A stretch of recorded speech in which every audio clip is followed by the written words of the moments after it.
성경 봉독, 우리 왕정 시대를 지나고 있습니다. 사무엘하 19장 31절로 39절까지의 말씀입니다. 우리 본문을 다 같이 31절과 32절을 다 같이 읽겠습니다. 바르실레는 다윗 왕을 안전한 요단강까지 건네드리려고 길르앗에 내려와 있었다. 그는 나이가 80세로 아주 늙었지만 마하나임과 갈릴리 호수의 중간쯤에 있는 글로글에서 요단강까지 내려오는 것이었다. 그는 굉장히 부유한 사람으로 다윗의 마하나임에 머물러 있는 동안에 계속 음식을 제공하였다. 아멘. 설교 제목은 진실한 바르실레와의 작별입니다. 진실한 바르실레와의 작별입니다. 33절을 한번 보겠습니다. 왕은 이제 그러한 바르실레에게 보답하려고 강을 건너기 전에 이렇게 말하였다. 이제 예루살렘으로 올라가 왕궁에서 저와 함께 사시지요. 이제는 제가 어르신과 어르신의 가족을 보살펴 드리겠습니다. 바르실레라는 사람을 여러분이 기억하실 것입니다. 다윗이 압살롬에게 쫓겨서 광야로 쫓겨갈 때에 광야에는 아무것도 없고 정말 하나님이 도와주시지 않으면 굶어 죽거나 아니면 어떻게 살 방법이 없는 그때에 바르실레라는 80세의 노인이 참 거부였는데 부자였는데 먹을 것과 모든 것을 싸가지고 와서 다윗과 그의 일행들을 섬겼던 일을 여러분 기억할 것입니다. 항상 우리는 기억하듯이 선한 것을 심으면은 그 선한 것은 사라지지 않습니다. 그래서 이 80세의 노인이 이렇게 강을 건너와서 다윗을 도왔던 그 사건이 있었습니다. 길르앗은 요단강 동북쪽에 있습니다. 이 바실레라는 이곳은 이분은 대부호입니다. 큰 부자였죠. 그는 다윗 왕의 압살롬에게 쫓겨서 마하나임에 이르렀을 때 소비와 마길과 더불어 다윗 왕을 후원한 사람입니다. 그래서 어려울 때 도와준 사람을 어떻게 잊을 수 있겠습니까? 그래서 마하나임에 유할 때 곤개하였다. 이게 뭐냐 하면 히브리어로는 쿨인데 떠받치다, 유지하다, 제공하다. 그러니까 이 다윗을 떠받쳤고 다윗이 살아갈 수 있도록 유지할 수 있도록 도왔고 다윗의 모든 필요를 제공했다. 특별히 물질적인 필요를 제공해주는 행위를 가르칩니다.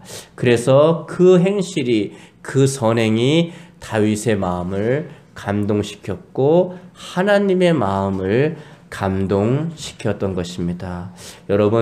여러분이 누군가를 도울 수 있는 힘이 있다면 힘써서 도울 수 있기를 주님의 이름으로 축복합니다.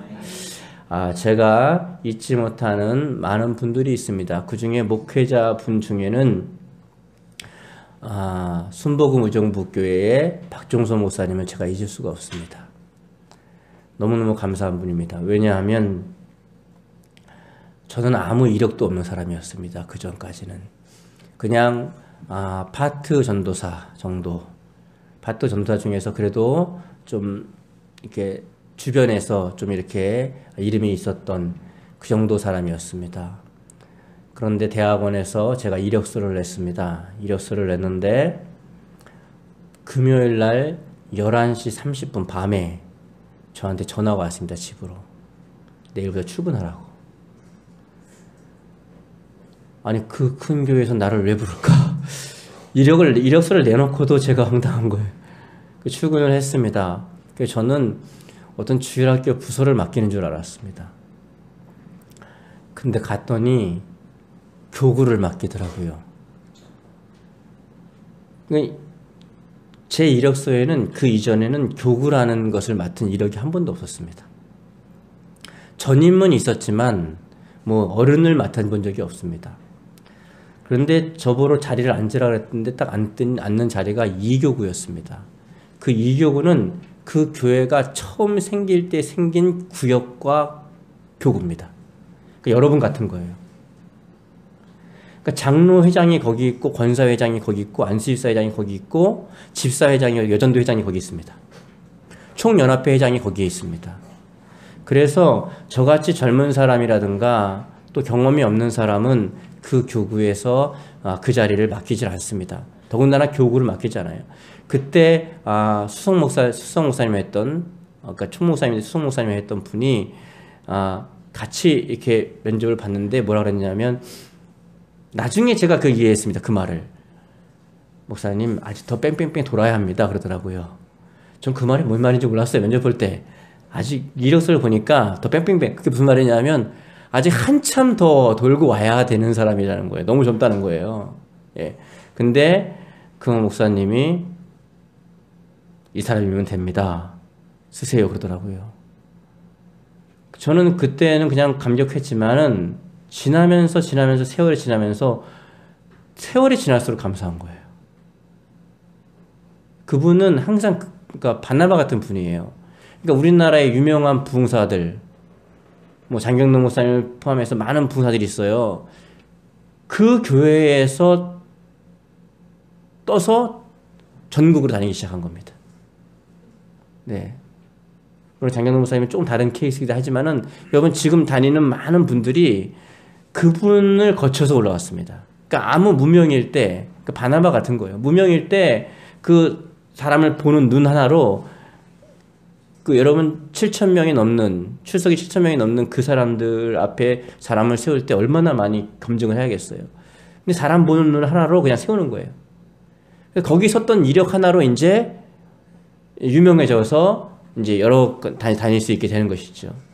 이제 그런, 제가 목회자분 중에서는 그분을, 또 한 분은 저희 주례에 섰던 김홍광 목사님, 준의 순복음 교회라고 좀 작은 교회지만 그분을 잊을 수가 없습니다. 예.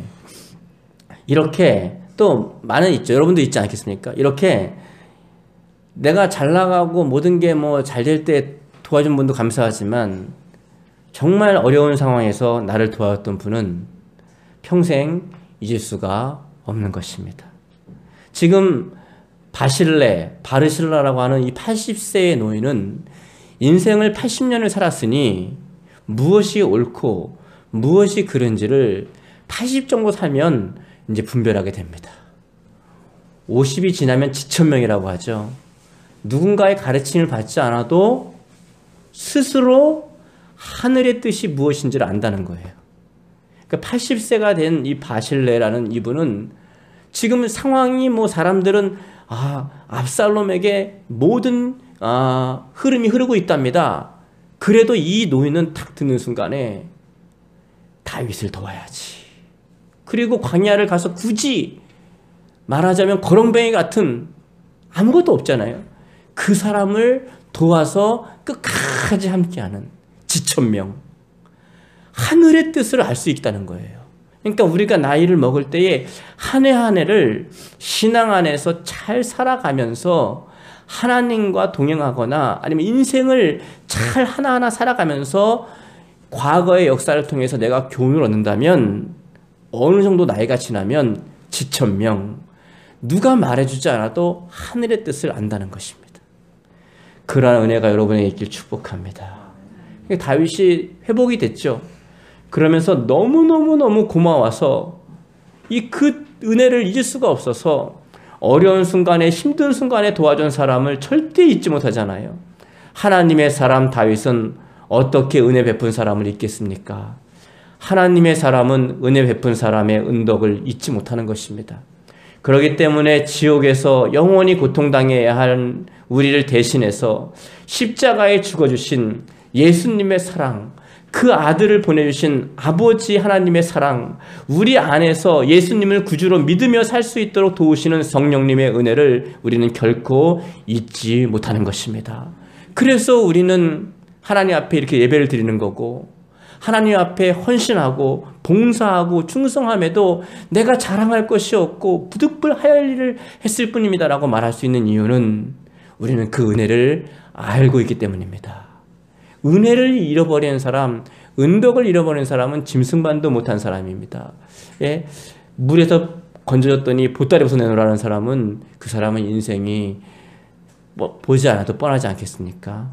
은혜를 잊지 않는 사람, 내게 베푸신 은혜를 잊지 않는 사람, 그 사람이 하나님 보시기에 복된 사람인 줄 믿으시기 바랍니다.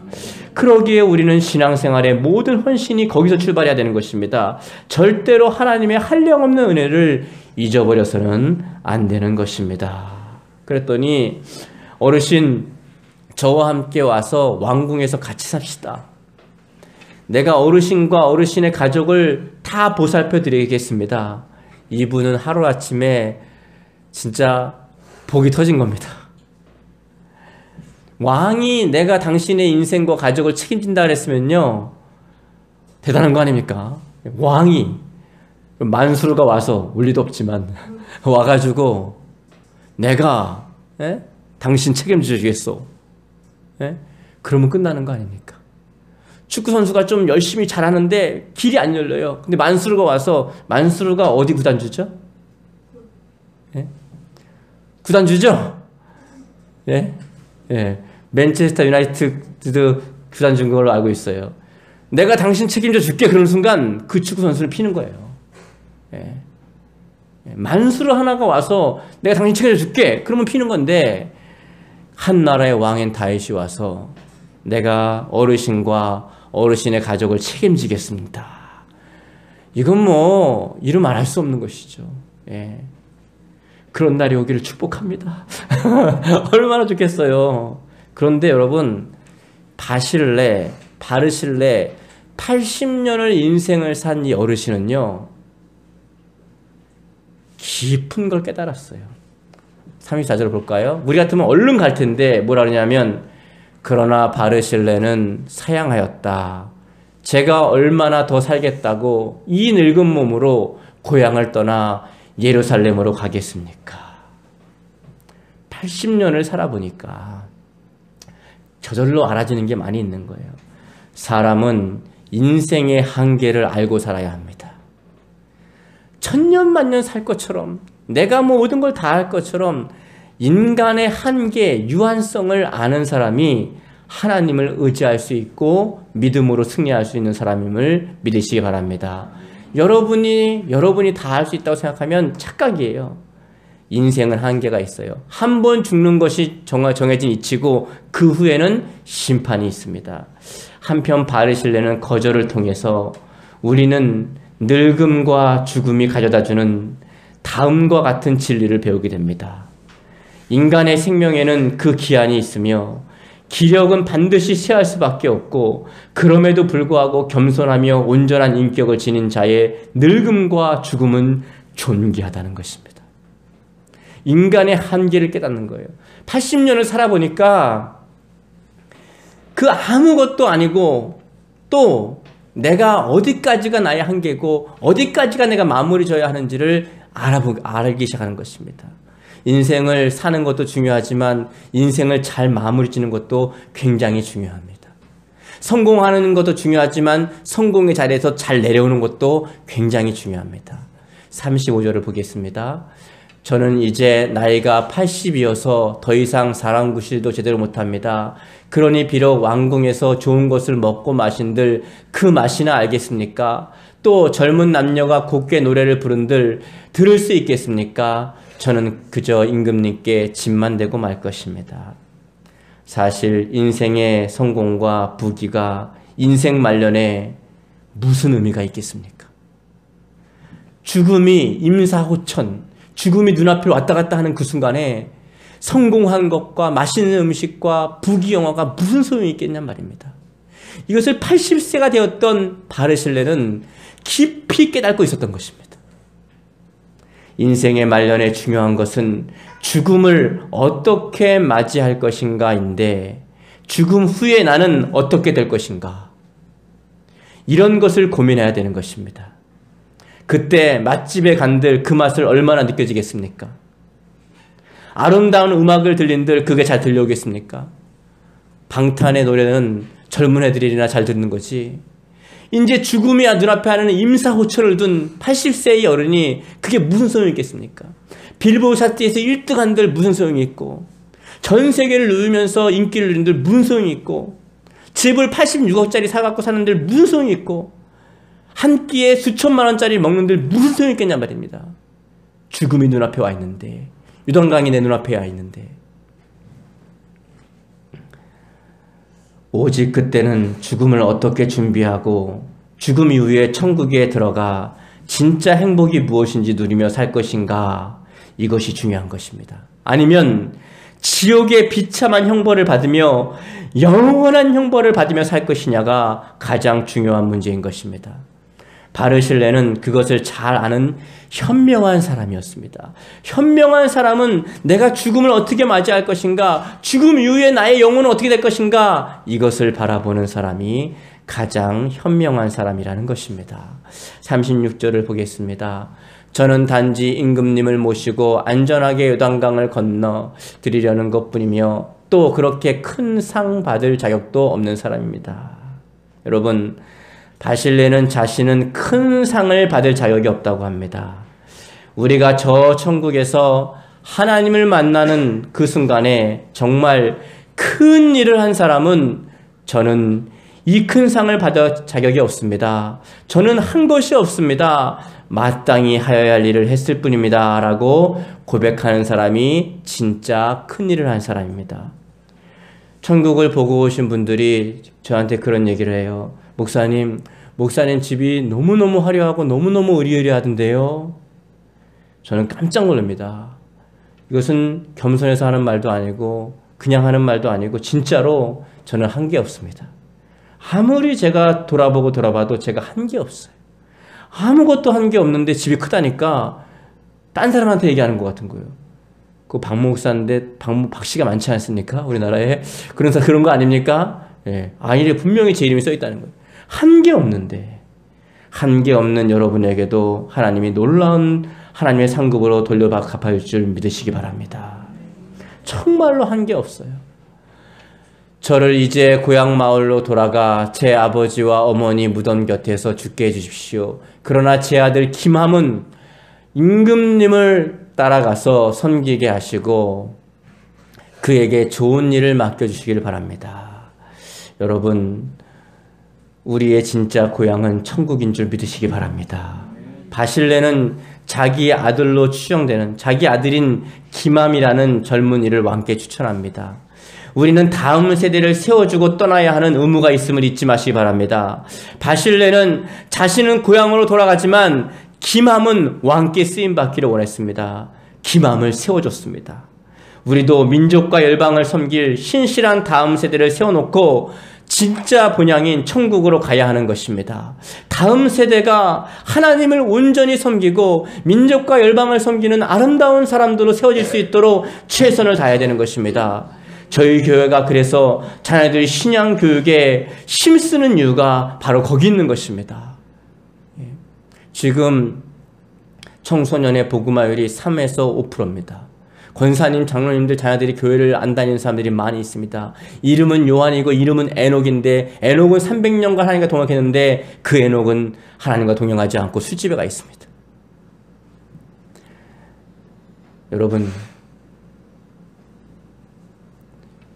지금 세대가, 지금 장로님, 권사님, 지금 안수 이사님, 지금 세대가 이대로 떠나간다면 안 됩니다. 여러분에게는 중요한 책임이 있습니다.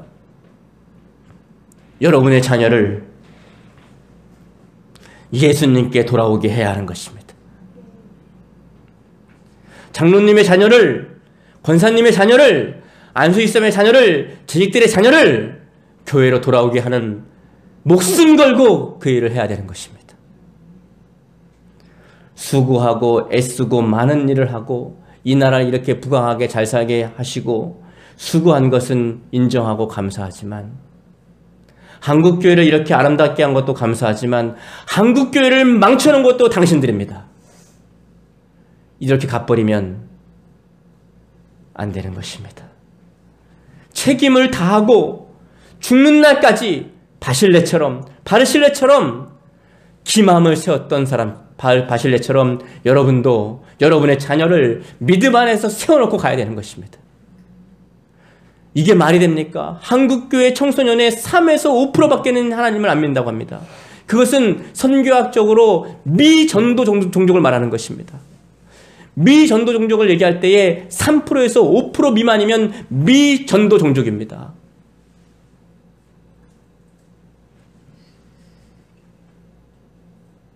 우리는 하나님 앞에 서야 합니다. 그 나라의 하나님은 분명히 물어볼 것입니다. 내가 너의 자녀를 너에게 맡겼다. 천국에서 바라볼 때에 자녀들이 여러분 하나님을 떠나서 제사를 드리고 있거나 절에 가 있거나 허랑방탕하고 살고 있거나 그렇다면 잘 산 게 아니라는 것입니다. 우리는 인생을 잘 마무리해야 합니다. 우리의 본향은, 제 고향은 양주입니다. 여러분 고향은 어디십니까? 하지만 제 진짜 고향은 양주가 아닙니다. 제 본향은 저 하늘나라 저 천국입니다. 우리의 고향은 저 천국입니다. 저 길로 다 돌아가게 될 것입니다. 하지만 우리의 자녀들만큼은 우리보다 더 예수님을 잘 믿게 해놓고 그리고 저 하늘나라로 가게 되기를 간절히 바랍니다. 우리 그렇게 합시다. 그렇게 했으면 좋겠습니다. 아, 저 아들은 그 바르실레보다 기맘이 훨씬 더 하나님을 잘 섬겨. 저분보다 저 자녀들이 하나님을 더 잘 섬겼어. 이렇게 했으면 좋겠습니다. 어느 교회에서 청년이 목사님 제가 신학교를 가려고 합니다 라고 추천서를 가지고 왔습니다. 그때 목사님이 이렇게 얘기했습니다. 앞으로 10년 아니 20년이 지나면 네가 목회할 그 당시에 너가 순교할 수도 있어. 그런 날이 올 수 있어 우리나라에. 너 그래도 신학교 갈래? 이렇게 물어봤다고 합니다. 그때 얘가 처음 들어보는 말이라서 벙 했다고 합니다. 본인이 쓴 얘기예요. 그래서 목사님 다시 한번 기도해보고 오겠습니다 그랬다는 거예요. 여러분 우리나라에 지금 베이비붐 세대들이 다 가고 나면 하늘나라로 가고 나면 미전도 종족인 3%에서 5% 급변하는 역사가 있을지 모릅니다. 앞으로 이슬람이 들어오면 5성급 호텔이 기숙사입니다. 그 대학, 이슬람 대학을 나오면 100% 취업인데 초봉이 1억입니다. 과연 우리 자녀들이 그걸 견뎌낼 수 있을까? 이슬람으로 개종하면 2억입니다. 이건 실제로 지구상에서 일어나는 일입니다. 제가 남이섬을 갔다 왔는데 깜짝 놀랐습니다. 이거는 보면 딱 아는 거예요. 저는 알겠더라고요. 남이섬은 이슬람에 넘어갔구나. 유람선에 태극기와 이슬람 초승달과 별이 있는 이슬람 국기가 같이 붙어 있습니다. 출입국 관리소가 있는데 우리가 볼 때, 모르는 사람이 볼 때는 장난인 것처럼 보이지만 저는 그거 보니까 진짜인 거예요. 진짜 출입국 관리소예요, 그거는.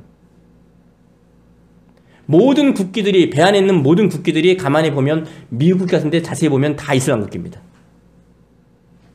그래서 물어봤어요. 여기 혹시 가냐 했더니 아니에요. 여기 개인 땅이라 하더라고요. 아, 월미도가 개인 땅이었구나. 아, 남이섬이 개인 땅이었구나. 넘어갔구나. 모르겠습니다. 여기 지금 있는 자녀들이 또 더 어린 자녀들이 우리 나이대에서 신앙생활 할 때는 정말 예수를 믿는다는 것이 목숨을 걸어야 될 수 있습니다. 우리 자녀들은 믿음 안에 신실하게 크는 그런 자녀가 됐으면 좋겠고 우리가 더 열심히 해서 이 나라가 그런 날이 오지 않고 오히려 더 한국교회가 살아나고 또 한국교회가 힘을 얻어서 남북이 통일되어 북한의 젊은 피가 시절되고 복음의 서진에 앞장서고 이슬람을 부시고 또 이스라엘을 부시고 전 세계 선교에 앞장서는 교회로 한국교회가 다시 한번 우뚝 서기를 간절히 축복합니다. 그러기 위해서 기도했으면 감사하겠습니다. 네, 그래서 우리는 자녀 교육에, 신앙 교육에 힘쓰는 것입니다. 우리 38절을 보겠습니다. 왕이 대답하였다. 물론 제가 기맘은 데리고 가서 어르신이 원하는 모든 것을 그에게 베풀겠습니다. 또 어르신께서 친히 무슨 소원을 말하면 제가 무엇이든 그대로 다 베풀어 드리겠습니다. 여러분 보십시오. 광야에서 그 어려운 순간에 그 선한을 베풀었더니 왕이 뭐라 그래요? 물론입니다, 어르신. 내가 기맘을 어르신 아들을 데리고 가서 모든 것을 그에게 베풀겠습니다. 뭐라고요? 모든 것을 베풀겠습니다. 그 작은 선행이 이렇게 아름답게. 그리고 차후에라도 어르신이 이 소식통을 통해서 나에게 뭐라도 요구하면 나는 다 뭐라고요? 들어드리겠습니다. 이 얼마나 아름다운 일입니까? 어려울 때 도움을 준 사람은 이렇게 평생 잊지 못하는 것입니다. 누군가 어려울 때 힘써 도와주길 바랍니다. 그가 평생 여러분을 잊지 못할 것입니다. 그가 힘이 생기면 여러분과 여러분의 자손을 돕게 될 것입니다. 우리 마지막에 39절을 보겠습니다. 이리하여 다윗의 부하들은 모두 강을 건넜다. 바르실레도 왕과 함께 강을 건넜다. 그리고 강 건너에서 왕이 바르실레에게 입을 맞추며 작별 인사를 하자 바르실레는 다시 요단강을 건너 고향 땅으로 돌아갔다. 우리네 인생은 돌아가는 인생입니다. 여기에 머물러 있지 않아요. 돌아갈 것을 잃어버리면 정처 없는 인생이죠. 여러분은 돌아갈 곳 천국을 소유하셨습니까? 여러분의 믿음의 고백은 무엇입니까? 우리는 늘상 외우듯이 읽는 신앙 고백이 우리의 믿음을 잘 정리해 놓은 것입니다. 죽음의 그 순간에 돌아갈 곳이 없는 사람은 이 세상에서 아무리 은금은 보화를 누리고 아무리 출세한 사람이라도 그 인생은 실패한 인생이고 그렇게 불쌍한 사람이 없습니다. 죽어서 지옥 가서 영벌을 받는 사람이라면 그만큼 불쌍한 사람이 어디 있겠습니까? 예? 오죽 그것이 고통스러우면 부자로서 아주 부유하게 살았던 부자는요, 나사로에게, 거지로 살았던 나사로에게 손가락에 물 한 방울 찍어서 내 혀에다 놔서 나를 서늘하게 해달라고. 그렇게 고통스러운 것입니다. 여러분은 돌아갈 본향이 있으십니까? 여러분의 본향은 어디입니까? 여러분은 무엇을 믿고 계십니까? 그것을 잘 정리해 온 것이 바로 신앙 고백 사도신경입니다. 이 시간에 다 같이 믿음을 실어서 신앙 고백을 하심으로 설교를 마치겠습니다. 다시 한번 여러분 진심으로 제가 여러분에게 묻겠습니다. 그 무릎에 대한 답을 여러분이 진심으로 하신다면 여러분은 본향, 저 하늘나라 여러분의 본향으로 들어가게 될 것입니다. 그러나 죽음의 그 순간에 예수 그리스도를 향한 이 믿음이 없다면 그 순간에 여러분은 지옥의 형벌로 떨어지게 될 것입니다. 그때는 후회해도 돌이킬 수가 없습니다. 살아있는 이 순간이 영원한 본향으로 가는 마지막 순간입니다. 우리 다 같이 신앙 고백을 하도록 하겠습니다. 진심으로 하겠습니다. 여러분은 무엇을 믿으십니까? 나는 전능하신 하나님 아버지 천지의 창조주를 믿습니다. 나는 그의 유일하신 아들 우리 주 예수 그리스도를 믿습니다. 그는 성령으로 잉태되어 동정녀 마리아에게서 나시고 본디오 빌라도에게 고난을 받아 십자가에 못 박혀 죽으시고 장사된 지 사흘 만에 죽은 자 가운데서 다시 살아나셨으며 하늘에 오르시어 전능하신 아버지 하나님 우편에 앉아 계시다가 거기로부터 살아있는 자와 죽은 자를 심판하려 오십니다. 나는 성령을 믿으며 거룩한 공교회와 성도의 교제와 죄를 용서받는 것과 몸의 부활과 영생을 믿습니다. 아멘. 이 고백을 진심으로 여러분의 고백으로 따라하신 모든 분들에게는 하늘나라가 여러분의 본향인 줄 믿으시기 바랍니다. 우리 이 시간에 주여 한번 부르기도 하겠습니다. 주여